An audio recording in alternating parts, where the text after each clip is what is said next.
Where were you when peace was declared? In Balikpapan in Borneo.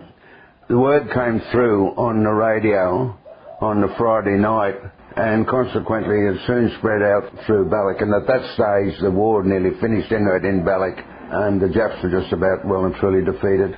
So there was a lot of revelry, rifles were being fired, a hell of a lot of noise going on, and a lot of excitement, but then it died down, and on the Tuesday, as the company commander, I allowed them to put our operational radio on to listen into Sydney and hear all about what was happening, you see. When it was over, I was absolutely amazed at the reaction of my lads.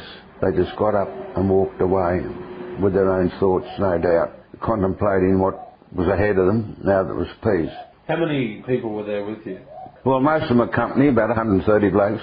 Was there any alcohol or anything like that? Oh, no. Tell me about when you first decided that you wanted to get involved in the war or get involved in the regiment. We were called up almost immediately in November 1939, and we went into camp at the Sydney Showgrounds. I was then a warrant officer class 2, and I was given the job of training the recruits in Tobruk on the way up. We had some casualties there that some blokes fooled around with some Italian grenades and blew themselves up. It was a horrific sight. No face, no arms, no chest. We were employed mostly as engineers in the first part of the campaign, and that's why I was sent forward from Derna to blow up the Barchi Pass that we had just finished repairing what the Italians had done. We reverted to infantry then, and we used throughout as infantry. One young officer got an MC, and some of the fellas got MMs and so on. And I lost the batman, and the sergeant went bonkers. He went bomb happy. He was much older. We were sent forward to counter-attack, and that's when I came across this German officer. When we got up to the 2nd 15th Battalion, we discovered, or they had found out, that the Germans had withdrawn, and that a couple of these Italian strong posts, cement posts, that our infantry had been occupying, like it was front line, they'd withdrawn, and for some strange reason, the Germans didn't reoccupy them. So 9 Platoon was sent to R9, as it turned out. 8 Platoon was sent to R10. That was the second line defence one. And I was kept at post 11 with the headquarters as like a reserve. Then later we learned that R8 was still unoccupied. So one night I was sent across with my platoon to R8. And then the next night I got a message on the telephone from the infantry nearby that a patrol hadn't turned up, and they were worried. They felt that they must have lost their way, and they were well and truly overdue, and could I send out a patrol to see if I could find them? So I said yes, I would. So I talked to the platoon. I got 2 fellows, 2 very close mates. They decided they'd go and see if they could find them. And by using your binoculars at night, like if you got down low towards the ground, you could see a fair distance. And I told them what to do, and the next thing I saw them take off, running towards the German position known as the Sanger. A Sanger is a legacy of the English wars in the northwest frontier of India, where you couldn't dig a trench, you built up rocks and stones, you see, as defence. And this position was being held by the Germans. So by next morning they hadn't turned up. So I thought they're either pinned down in front of this German position or perhaps even taken prisoner. And I was really a bit annoyed that they hadn't followed instructions, that they'd made up their own mind. I decided then that I'd see if I could give them some support fire to get out of the situation in case they were pinned down in front of the German position. We were just firing at it with 303 rifles, and then I remembered hearing about the effectiveness of a rifle we had. Each platoon had one. They were called the boys' anti-tank rifle. Now, cumbersome things, twice the length of a rifle and rather heavy, and they fired a armoured piercing shell. I remembered hearing about their effectiveness against these sangers. I got the lads firing them, you see, and I could see them hitting them, sending bits of rock everywhere. And I was watching through binoculars all the time. And then the next thing is I saw this German officer jump up on the Sanger wall. Nothing on his head, no helmet or hat or anything, no leather wear, like straight equipment, only just his uniform. And he was waving his hands across his chest in a sort of a signal, cease fire. So we did. I called the platoon to cease fire. And then he jumped down, and then the next thing we saw 4 stretchers being carried out from behind the Sanger and down a little wadi to the rear of the position. And then later on, I think it was the war might have been over when I was back in Sydney, but I learnt that the 2 lads had been captured and one of them was wounded. So I thought it was really a very brave and noble thing, because that officer could have been shot. I presume he was an officer. But he could have been, our blokes could have lost their block, and all I was called ceasefire. But so I thought it was really a remarkable thing. And did you speak to anybody that had come in contact with him?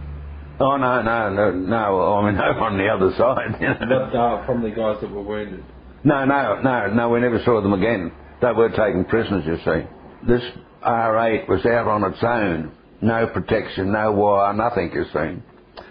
And I realised that to attack it would be, more of a suicide, or they would really need a hell of an attack. I came to the conclusion that they could perhaps try to attack under the cover of a sandstorm.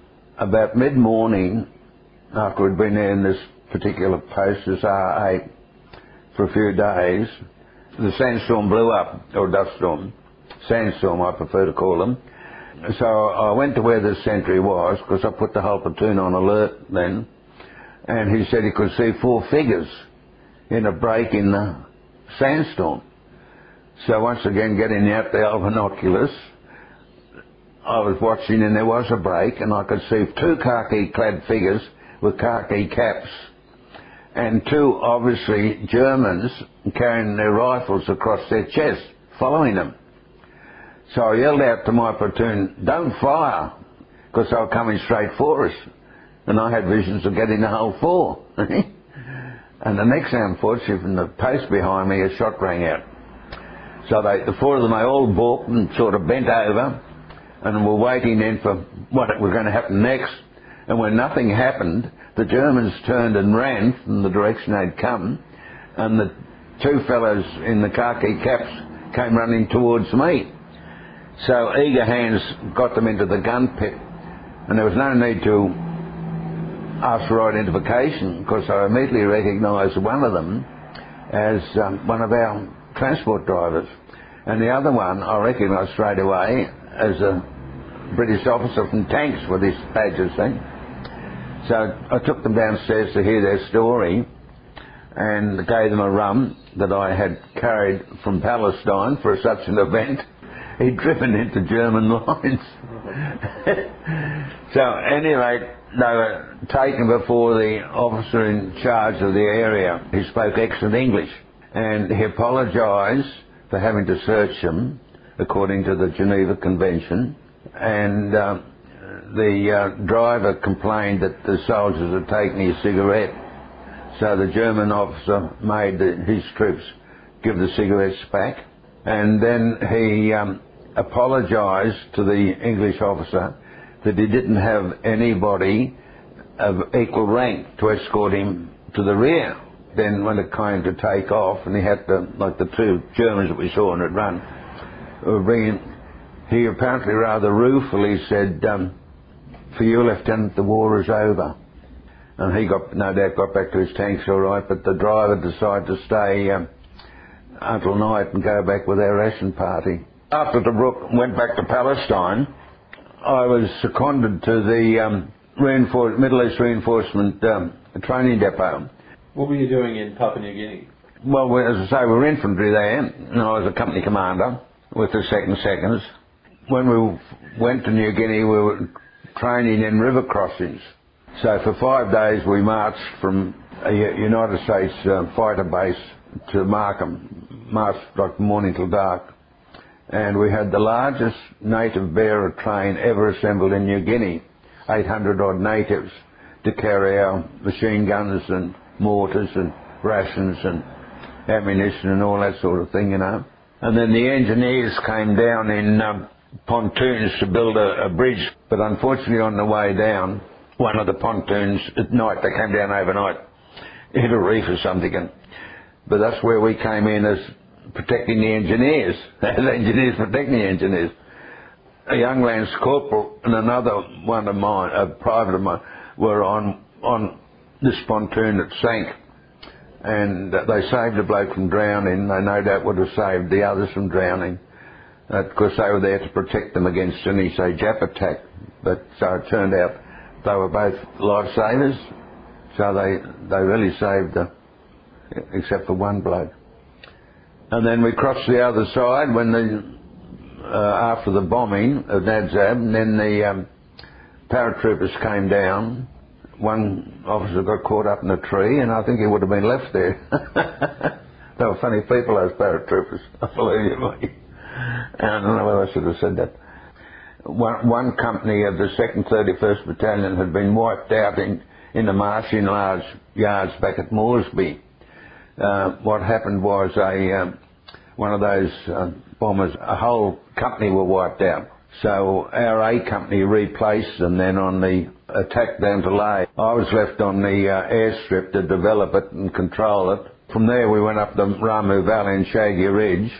Then we went to Tarakan and then Balikpapan. And where did you see the worst fighting? Oh, in Tobruk. A lot of bombing, of course, at Tarakan, but we did a lot of patrol work. We never came into any real, like what we call a set attack. We had skirmishes and things, but not like the original seconds. They fought really brilliantly in Syria. What was the difference between the Japs and the Germans in the way they fought? The Germans were more conventional type of warfare. The Japs did barbarous things. It's a known fact that they sliced the thighs off Australian soldiers they'd killed and cooked it. My lads were telling me when they came back, they said it was, you heard the screaming, Banzai, Banzai, you know. And they had a different style of warfare altogether. Tell me about Joan. How did you meet her? Well, through her friend, because in those days you didn't just walk up to a girl. I had this friend that I knew, like she was a nurse, and I knew that she had Joan as a friend. And when we came out, as I mentioned in 1939, we came out of camp. Summer, mate, we decided we'd go to the Wentworth Hotel in Sydney for the New Year's Eve celebration. But one of the blokes didn't have a girl. And so I rang this friend of mine and very judiciously talking, well, what about that friend of yours, you know? Oh, yes. So that meant I met Joan officially. Well, she was on the arm with someone else? No, with me. Oh no, she was on the arm with, yeah. But I was able to officially, so from then on it just took off. And when I'd come back on leave from Greta and that was only 1940, so I was only 22. So after the war, you were discharged. When was that? So November 1945.